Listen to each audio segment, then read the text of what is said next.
तो अब देहरादून में जल्द ही राष्ट्रीय आपदा प्रबंधन संस्थान खोला जाएगा। इसे लेकर तमाम तैयारियां की जा रही हैं। इसे के तहत वैश्विक आपदा प्रबंधन सम्मेलन का आज दूसरा दिन है और 1 दिसंबर तक ये सम्मेलन जारी रहेगा। 50 से ज्यादा देशों के प्रतिनिधि इसमें प्रतिभाग कर रहे हैं। चलिए ज्यादा जानकारी के लिए एक बार फिर रुक कर लेते हैं संवाददाता सोनू सिंह की ओर।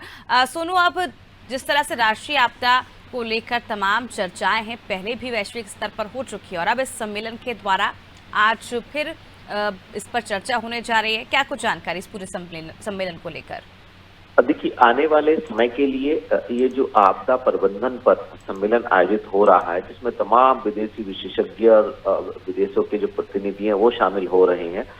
निश्चित तौर पर इसके मंथन के दौरान जो दस्तावेज तैयार किया जाएगा, जो तमाम विदेशों में आपदा को लेकर के, आपदा के न्यूनीकरण को लेकर के शोध की जा रही, नई नई तकनीक का उपयोग किया जा रहा और जिन देशों की आपदा को लेकर के अपने अनुभव हैं, ये सब एक मंच पर इन पर चर्चा हो सकेगी और निष्कर्ष के तौर पर एक दस्तावेज जो है, डून डिक्लेरेशन तैयार किया जाएगा। और ये दस्तावेज पूरी दुनिया के लिए महत्वपूर्ण दस्तावेज माना जा रहा है, क्योंकि सम्मेलन की जो महत्वता है इसी से समझी जा सकती है कि प्रधानमंत्री ने स्वयं संदेश दिया और सदी के महानायक अमिताभ बच्चन ने भी इसमें अपना संदेश दिया है इस सम्मेलन की सफलता के लिए। और मुख्यमंत्री ने भी खास तौर पर इस बात को कहा है कि आपदा से कैसे कम से कम समय में निपटा जा सकता है, इसके लिए सरकार राष्ट्रीय स्तर का एक संस्थान भी स्थापित करने जा रही केंद्र सरकार के सहयोग से, और राज्य में आपदा प्रबंधन तंत्र को कैसे मजबूत किया जा सकता है।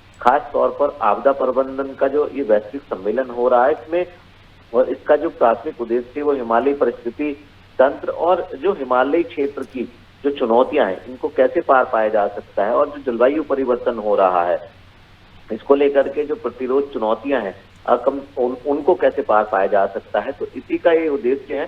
तमाम जो विशेषज्ञ हैं इसमें शामिल हो रहे हैं, वो अपने अनुभव साझा करेंगे, तकनीकी का कैसे ज्यादा से ज्यादा उपयोग आपदा के दौरान किया जा सकता है, और जो अर्ली वार्निंग सिस्टम है वो कैसे स्थापित की जा सकती है। तमाम ऐसे पहलू हैं जो इससे जुड़े हुए हैं। इस पर मंथन होने वाला कई सत्रों में आज फिर कई विशेषज्ञ अपने अपने सुझाव साझा करेंगे।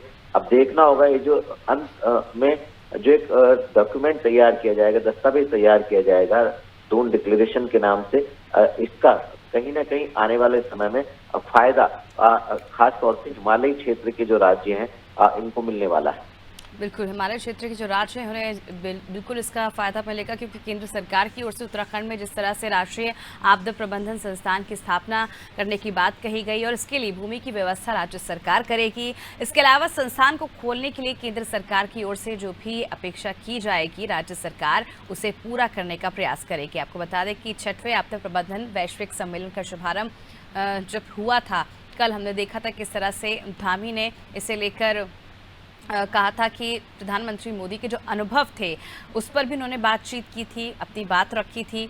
और सबसे ज़्यादा महत्वपूर्ण, जब दिव्यांग और महिलाओं के लिए राज्य में आपदा को लेकर चुनौतियां सामने आती हैं तो उसके लिए भी इस बार जो प्रावधान हैं वो किए जाएंगे। और इस बार देखने वाली बात होगी क्या कुछ जो चर्चाएं हैं वो होती हैं और किस तरह के जो विचार हैं वो साझा किए जाते हैं। बने रहिए सोनू हमारे साथ, आपसे और जानकारी हम लेंगे।